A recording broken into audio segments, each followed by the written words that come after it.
Allah, alhamdulillah, wala ilaha illallah, wallahu akbar. Bismillahirrahmanirrahim. Assalamualaikum warahmatullahi wabarakatuh. Semoga kita semuanya yang hadir di sini diberi Allah kesehatan, sehat, selamat, dimudahkan segala urusannya, dan diberkahi umurnya. Mudah-mudahan istiqomah dalam ibadah dan meraih husnul khotimah. Ala hadiniyah wa kulinatin sholihah. Al-Fatihah. A'udzubillahi minasyaitonir rajim. Bismillahirrahmanirrahim. Alhamdulillahirabbil alamin. Arrahmanirrahim. Maliki yaumiddin. Iyyaka na'budu wa iyyaka nasta'in.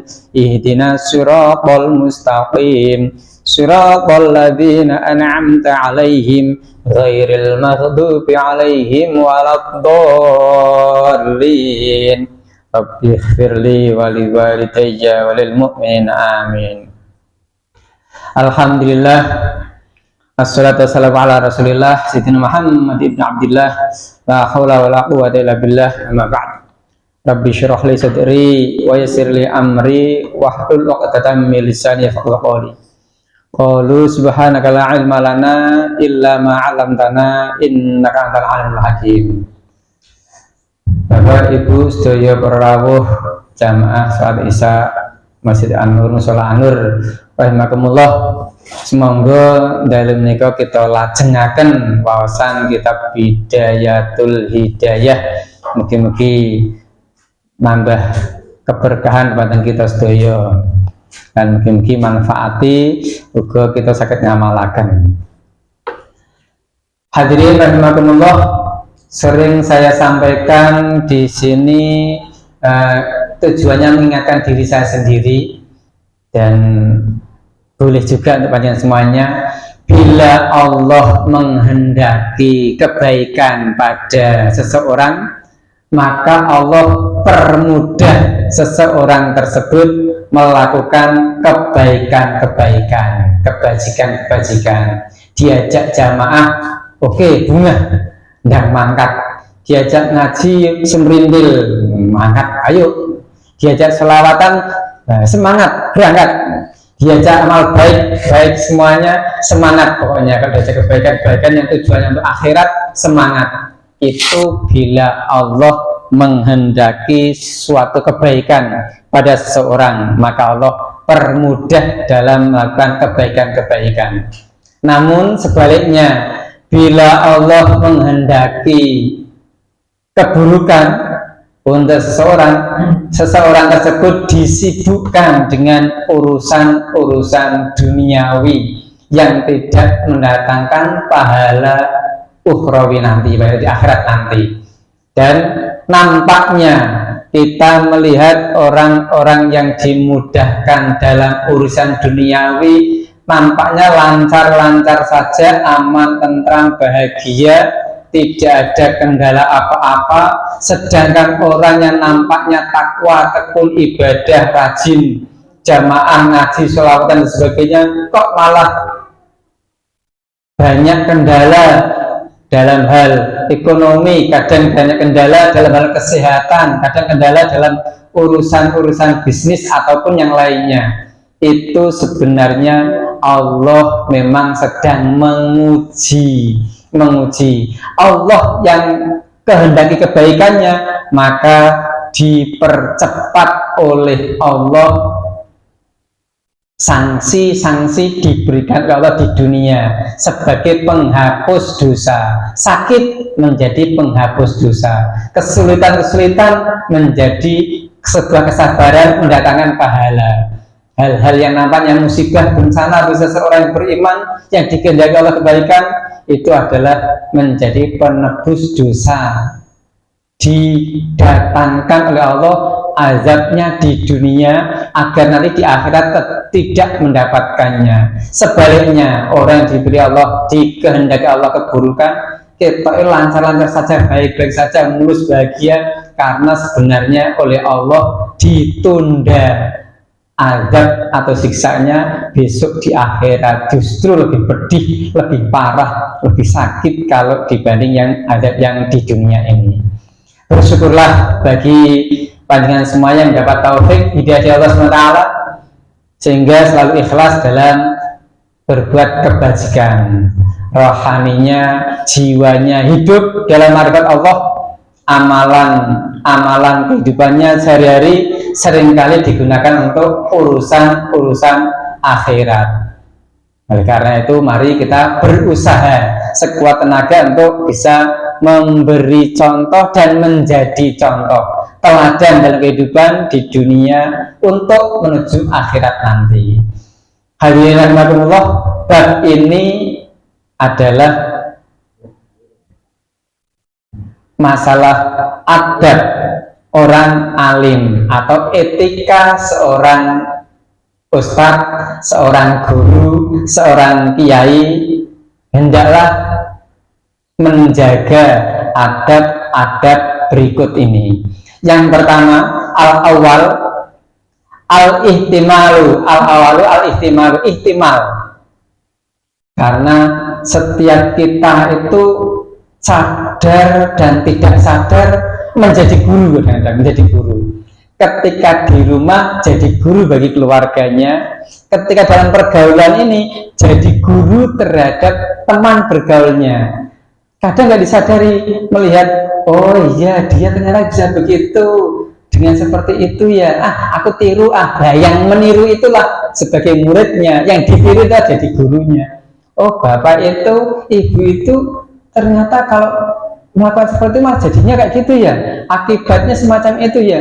Aku nggak mau yang seperti itu karena tidak baik bagiku. Itu sebenarnya jadi guru dalam pergaulan, sadar maupun tidak sadar dalam pergaulan itu salah satunya menjadi guru bagi yang lainnya. Jadi guru yang lainnya menjadi muridnya. Kalau itu sebuah kebaikan, berarti guru dalam hal kebaikan mendatangkan pahala jariah. Namun kalau yang dilakukan itu sebuah keburukan, menjadi guru dalam keburukan sehingga mendatangkan dosa jariah bagi yang memberikan contoh keburukannya. Yang pertama adalah ihtimal.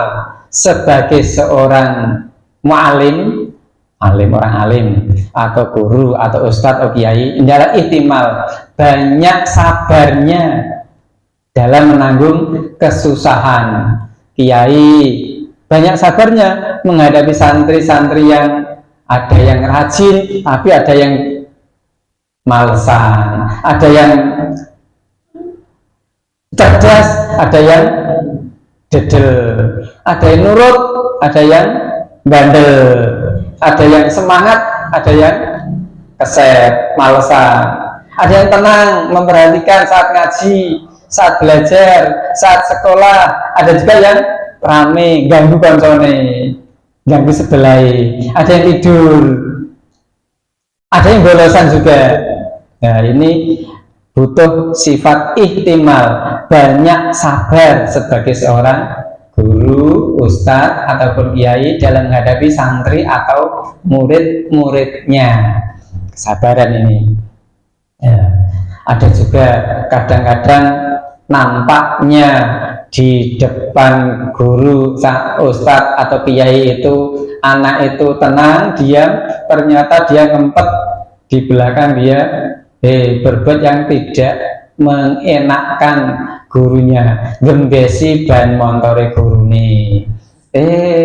Ternyata di luar dia ngempet, nggak tahan, diajar ini bolos. Ada juga yang bolos keluar dari pesantren karena nggak kuat di pesantren itu, melarikan diri karena ya gurunya, ustadznya, kiainya harus sabar menghadapinya karena dia nggak kuat menghadapi apa itu bullying dari teman-temannya. Wasani alizumul ilmi fil umuri. Yang kedua, adab yang kedua, etika yang perlu dimiliki adalah lambat marah, menahan marah, mengendalikan emosi. Karena sifat manusia kan bermacam-macam. Ada yang lambat marah, lambat hilangnya marah itu. Ada yang cepat marah, cepat hilangnya marah itu. Ada yang cepat marah, lambat hilangnya marah itu. Ada yang lambat marah, tapi cepat hilangnya kemarahan itu. Nah, sebagai orang alim, sebagai ustadz, guru, kiai ataupun pendidik, dituntut hendaklah untuk bisa mengambil sifat yang lambat marah tapi cepat hilangnya, tidak gampang marah, kalau tersinggung marah cepat hilangnya, cepat memaafkannya. Ya, itu sifat yang panjenengan miliki seperti itu. Terus koreksi diri, aku sih ngendi ya, aku termasuk yang mana ya, aku ini ya, aku termasuk yang cepat marah cepat hilang, lambat marah lambat hilangnya, atau cepat marah hilangnya lambat, gak hilang marahnya, berhari-hari gak hilang sampai 3 hari, 4 hari, 7 hari masih marah terus. Atau yang keempat ya, lambat marah tapi cepat hilang, gak mudah marah, kalau marah cepat hilangnya. Ya, gua pilih sendiri. Wasalisu al julusu bil haibah, julusu bil haibah, duduk dengan haibah, praktis atas kelakuan yang serta menundukkan kepala, kelakuan yang dihadapinya, serta tundukkan kepala, tenang, santai dalam menghadapi santri, murid atau anak didiknya. Ini adab yang ketiga, santai saja. Seperti apa ulah mereka, udah tenang sajalah, tidak menampakkan respon yang diketahui oleh santrinya atau muridnya atau anak didiknya. Responnya kayak apa, tenang saja. Iki guru tak godho kok tetap menunggu ya, tenang aja ya, kok wah prestisnya luar biasa ini. Aku modal usil loh, kok tenang aja. Kadang-kadang ada yang seperti itu, sengaja godho, yang digodho kok tenang saja, si godho kesel dewi leren berhenti. Arabi tarakat takabiri ala jami'il ibad illa ala zulumat, meninggalkan sikap takabur atau besar kepala di hadapan hamba-hamba Allah Ta'ala. Ya, tidak menampakkan sifat takabur. Aku kan guru, aku kan dosen, aku kan rektor, aku kan dekan, aku kan pemimpin di sini, aku kan kiai ini. Ya, hilangkan sifat takabur itu kecuali terhadap orang yang zalim, kecuali terhadap illa ala dzulumat, kecuali terhadap orang yang zalim, supaya dia tidak zalim lagi berbuat aniaya terhadap orang lain. Kok yang zalim kok dibiarkan aja, nanti soal yondudru mari-mari zalimnya, penganiayaannya, perbuatan buruknya akan semakin menjadi-jadi nanti kalau tidak ditegasi ketoke kelihatannya takabur, kelihatannya sombong, padahal tujuannya menghentikan kezaliman orang lain. Wala khamisu, yang kelima, itarut tawadhu' fil mahfili wal majalis, memilih sikap tawadhu, rendah hati, rendah diri, merendahkan emosi pada perkumpulan jamaah atau di forum ataupun dalam diwan perkumpulan diwan, di jamaah, dalam forum, dalam sebuah kelas, di diwan, berusaha tawadhu, rendah diri, sehingga lawan katanya dari takabur tadi, tidak menyombongkan diri di hadapan anak didik, santri atau murid-muridnya. Yang kelima, wasadisu tarakal hazli ay laibun wa ta'abah, meninggalkan bergurau dan bermain-main. Maksudnya saat mengajar, menyampaikan ilmu, orang alim ini tidak banyak gurau, tidak banyak canda, tidak banyak mempermainkan ilmu yang sedang diajarkan. kalau disampaikannya ilmu itu dengan gurau, canda, ataupun dengan main-main, lebih sering kesan yang diterima murid, guruku lucu, kiaiku lucu, ilmunya tidak masuk, tidak mengena, terus tidak melekat dalam otak dan hati murid atau santrinya. Karena yang melekat adalah kelucuannya, permainannya, atau sendagurunya. Oleh karena itu, saat menyampaikan sebuah ilmu, ya konsen serius ilmu disampaikan, mau diselingi guyon, canda, ya selingan di luar ilmu itu selingannya. Tidak, ilmunya tidak digurukan, tidak diguyonkan, tidak dicandakan, tidak dibuat mainan. Jadi seakan-akan nggak serius, guyonan, nampaknya terus merendahkan ilmu itu, gitu loh. Tampaknya merendahkan ilmu itu di hadapan murid atau santrinya, sehingga disampaikannya dengan candaan, dengan tawaan, dengan gurauan, dengan mainan, tidak dengan serius. Al ilmu nurun, ilmu itu cahaya yang akan menembus ke hati santrinya kalau di senter ke, diluruskan, ditenangkan, dimasukin melalui hati. Jadi kalau ustadz, kiai atau guru mengajar dengan hati, insya Allah sampai ke murid, sampai ke santri, masuk ke dalam hatinya pula. Namun kalau hanya sekedar mulut, lisan saja yang menyampaikan, hatinya tidak ikut nyambung, maka sampai ke santri, ke murid juga hanya ke telinga dan otak saja, cepat hilangnya, tidak lama bersarang di hati, sehingga tidak menjadikan murid santri itu bertambah takwanya, namun hanya bertambah ilmu pengetahuannya saja.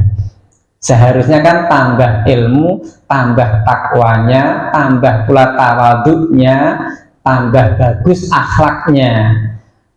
Harusnya kan begitu.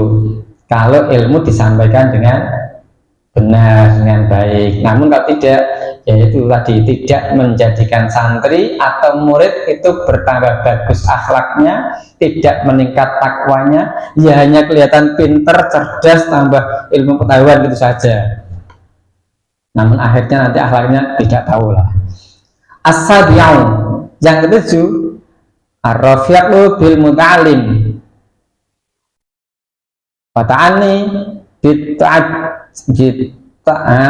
bil muta'adzirfi, kasih sayang dan murid dan lemah lembut dengan yang kurang pandai. Karena dalam sebuah majelis ilmu ada, tentu mesti ada murid yang menonjol kecerdasannya, ada yang menonjol kurang cerdasnya, ada murid yang menonjol sikap aktifnya, ada yang menonjol diamnya. Ya, sebagai gurunya, ustadznya atau kiainya dihimbau hendaklah memiliki adab etika seperti ini, punya sifat kasih sayang terhadap murid, kelemah lembut, baik itu murid yang nampaknya pandai maupun yang nampaknya kurang pandai. Tidak usah ngotot-ngotot, ngoyok-ngoyok, maksakan diri membuat murid ini jadi pandai, karena Allah yang akan menjadikan murid itu kapan dia pandai, kapan dia bisa memahami ilmu itu, kapan otak murid itu dibuka oleh Allah SWT sehingga mudah masuknya ilmu. Yang penting kita sampaikan dengan kasih sayang, tidak usah memaksakan target harus bisa semuanya sak kelas. Mosok sak kelas hanya 10 anak yang ngajar sama satu orang, kok yang bisa paham cuma 5 anak, yang 5 tidak paham sama sekali, gak bisa apa-apa. Nah biasalah itu, Allah yang mengaturnya. Allah yang mengatur anak itu akan bisa atau tidak, kapan dia bisa, kapan tidak, Allah yang akan mengaturnya. boleh jadi si anak yang ini cepat banget menangkap, cepat bisa, tapi tak taunya besok setelah dewasa cepat lupa pula, hilang ilmu itu. Boleh jadi anak yang ini lambat menangkapnya, lambat bisanya, ternyata besok setelah dewasa justru melekat ilmunya, lebih pahami yang ini, yang saat menerima itu lambat, malah diberkahi oleh Allah SWT dengan melekat kuat ilmunya, bermanfaat dan membawa keberkahan pada masyarakatnya. Jadi semacam itu. Wasaminu, ini guru ini penuh sabar dalam membimbing. Yang baru sebagai wasaminu, islahul balid, membimbing murid yang baliyat, yang baliyat yang bebel, yang dedel, yang apa ya, yang kurang cerdas lah. Membimbing murid yang kurang cerdas dengan ghairul faton, yang tidak cerdas. Bihasbil irsyadi, hendaklah dengan penuh kesabaran dan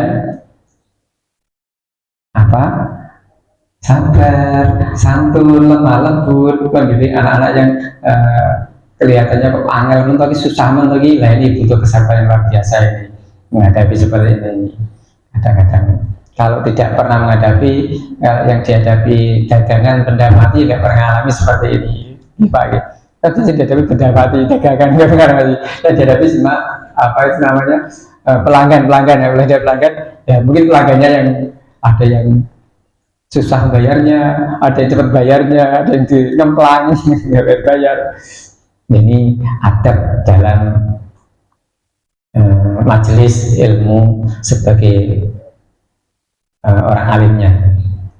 Wattasi'u, yang ke-9, tarakul ghadabi wa ta'zir alaihi ayul baliyat, tidak marah kepada murid yang bodoh. Jadi ketika saya menjadi guru, saya sampaikan pada anak-anak bahwa saya tidak pernah marah kepada anak yang lambat memahami pelajaran atau anak yang nilainya rendah. Yang sering saya marahi adalah anak yang akhlaknya rendah, yang tidak bisa menghargai orang lain, baik itu teman ataupun guru dalam kelasnya. Kalau akhlaknya rendah, itu yang dimarahi. Kalau nilainya yang rendah, susah menerima pelajaran, nggak pernah marahi, nggak pernah. Memang Allah yang mentakdirkan semacam itu, entah kapan dia akan dibukakan pintu hati dan pikirannya oleh Allah SWT, otaknya agar mudah menerima pelajaran, mudah menerima ilmu. An-nar jalan sa'alain Nabi SAW ayil balad asyraq, ada orang laki-laki pernah bertanya pada Nabi, Rasulullah, mana toh negeri yang paling buruk? Rasul jawab, la adri, saya tidak tahu. Saya tidak tahu. Wala asyiru, yang ke-10, tarakal anfatu wal imtina'u min qauli la adri. Insyaallah yang ke-10 ini, tidak malu dari berkata aku tidak tahu. Tadi disampaikan kisah ada seorang laki-laki bertanya pada Rasulullah SAW, ya Rasulullah, mana toh negara yang paling buruk? Rasul menjawab, wah adri, aku tidak tahu. Sebagai guru, ustadz atau kiai, saat ditanya oleh murid atau santri, jangan malu menjawab aku tidak tahu. Kalau malu menjawab itu, nanti malah rusak dijawab dengan yang sebenarnya dia tidak tahu, guru itu nggak tahu, Ustadz itu gak tahu jawabannya, dijawab semaunya sendiri. Nah, itu kan bahaya. Dijawab semaunya kiai itu, dijawab semaunya ustadz itu atau guru itu, sak geleme dewi. Padahal aslinya kan nggak tahu. Ben kita pinter, kita ngerti, dijawab sak karepe dewi. Nah, itu yang bahaya.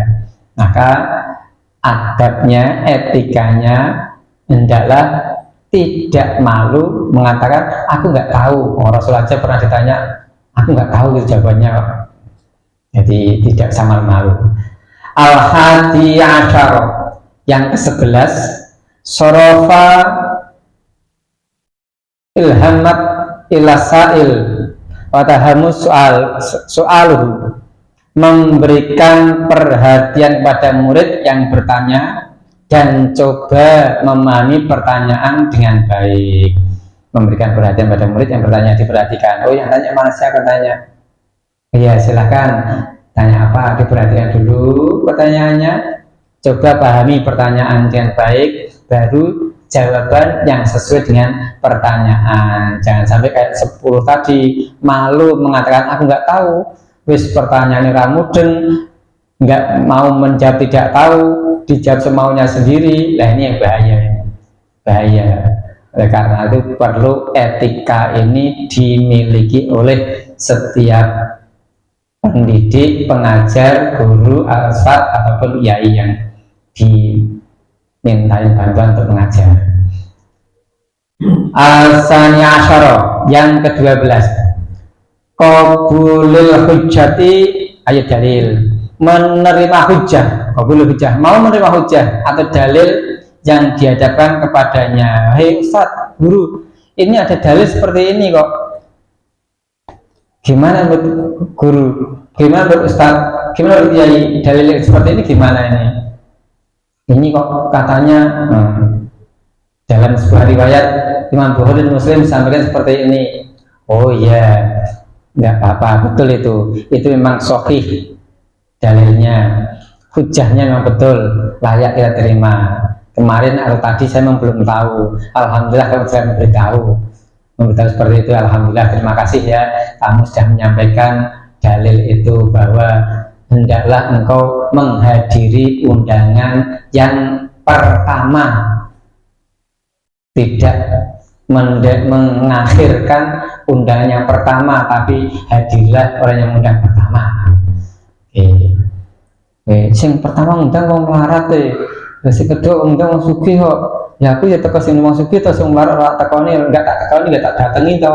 Itu yang keliru seperti itu. Yang ke-13 salisul asyara, yang ke-13 al-inqiyadu lil haqqi birujui ilahi indal hafwati, tunduk kepada kebenaran dengan kembali kepadanya ketika ia ternyata posisinya bersalah. Kalau memang posisi pengajar itu bersalah, hendaklah tunduk kepada kebenaran, kembali kepada yang benar, jangan mempertahankan pendapat yang salah. Kalau pendapatnya sudah ketemu hujahnya, sudah ditunjukkan dalilnya, pendapatmu itu salah, yang benar ini loh dalilnya, kok tetap aja ngotot dengan pendapatnya sendiri yang tidak punya hujah, nggak punya dalil, atau dalilnya lemah. Nah, hendaklah kembali kepada yang benar, tunduk kepada dalil hujah yang benar itu. Yang ke-14 mana'ul muta'alim an kulli ilmin yadurruhu ka'ilmis sajarah, melarang murid daripada ilmu yang memudorotkan, mendatangkan madorot. Hei murid, hendaklah kalian santri-santriku janganlah belajar ilmu yang banyak madorotnya, bahkan tidak ada manfaatnya. Apa itu? Tidak usahlah belajar ilmu sihir, ilmu sulap, hipnotis, enggak usahlah belajar itu, tidak banyak manfaatnya, yang banyak madorotnya. Udah tinggalkan aja itu, belajar yang banyak manfaatnya saja. Melarang murid santri yang belajar hal-hal yang tidak bermanfaat, bahkan mendatangkan madorot. Ilmu apa saja lah sekiranya mendatangkan madorot atau tidak bermanfaat, banyak madorotnya, hendaklah dicegah, tidak dipelajari, tidak perlu dipelajari. Apalagi sihir yang haram dipelajarinya. Hadis terakhir yang keempat, 16.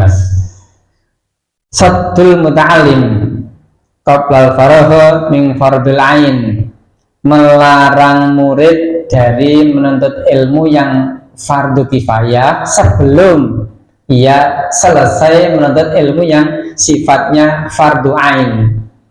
Contoh apa toh ilmu fardu ain dan mana toh yang fardu kifayah? Kalau fardu kifayah itu bisa diwakilkan orang lain, yang fardu ain itu harus dia yang mempelajarinya.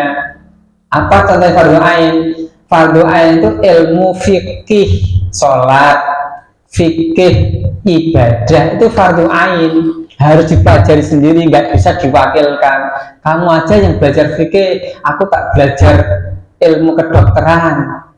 Loh, kuali, aku harus belajar fikih, kamu belajar kedokteran nggak apa-apa.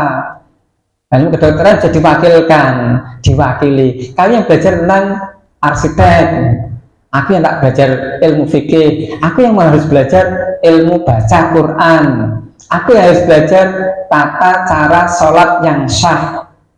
Jadi ilmu-ilmu fikih yang berkenaan dengan ibadah mahdhah, ibadah pribadi, itu fardu ain, hukumnya wajib dipelajari oleh setiap orang muslim.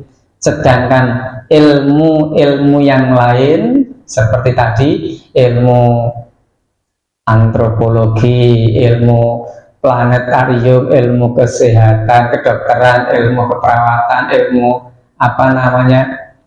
arsitektur, ilmu yang sifatnya bisa diwakilkan orang lain, itu namanya fardu kifayah. Ilmu tata negara fardu kifayah, cukup kamu yang pelajari karena kamu sudah menguasai ilmu yang fardu ain. Jadi santri murid tidak dianjurkan mempelajari fardu kifayah dulu, tapi dianjurkan untuk mempelajari yang fardu ain dulu, sehingga ibadah hariannya sah sesuai ilmu syariat Islam karena sudah mempelajari fikihnya. Jangan sampai ibadahnya tidak karu-karuan, sholatnya tidak benar, baca Quran tidak bisa, ilmu yang lain pinter. Nah, jangan sampailah. Kedepankan yang fardu ain, yang fardu kifayah nanti, buat sampingannya saja. Ini yang akan menjadi pengantar kita menuju akhirat nanti. Makanya fardu ain itu yang dikedepankan. Yang terakhir, jadi kalau fardu ilmiah, fardu ain kok tidak didahulukan, diabaikan, malah mendahulukan yang fardu kifayah, nanti malah bahaya. Ketakwaannya, batinnya, ibadah hariannya, ibadah mahdhahnya malah banyak yang tidak sah gara-gara tidak dipelajari. Yang ke-17, mu'akhidatun nafsil, pula bittaqwa, memperbaiki diri sendiri dengan takwa sebelum ia menganjurkan orang lain untuk bertakwa. Kalau khotib Jumat, khotib di mimbar, ittaqullah, ya ditujukan pada diri sendiri utamanya, baru ditujukan pada orang lain. Takwa dulu dirinya sendiri, baru mengajak orang lain. Jangan orang lain disuruh bertakwa, dirinya sendiri enggak benar, tidak bertakwa. Muridnya suruh takwa, gurunya malah tidak. Jadi hadirin rahimakumullah, 17 adab atau etika sebagai seorang pendidik atau guru ataupun ustadz atau kiai, ini mudah-mudahan bermanfaat bagi kita semua yang di sini, juga bagi pendengar ataupun yang menyaksikan YouTube-nya nanti karena nggak sempat ada di sini. Guru harusnya atau ustadz atau kiai bisa memberi teladan dan layak menjadi teladan. Tidak hanya bisa memberi teladan tapi tidak layak, nggak bisa menjadi teladan. Itu hanya memberi tapi nggak pantas menjadikan contoh, nggak jadi contoh. Jadi guru harus bisa menjadi contoh atau teladan bagi santri atau murid-muridnya. Kalau di rumah gurunya siapa? Ibu dan bapak gurunya. Guru yang utama dalam keluarga adalah ibu dan bapak. Keluarga itulah madrasah yang paling utama.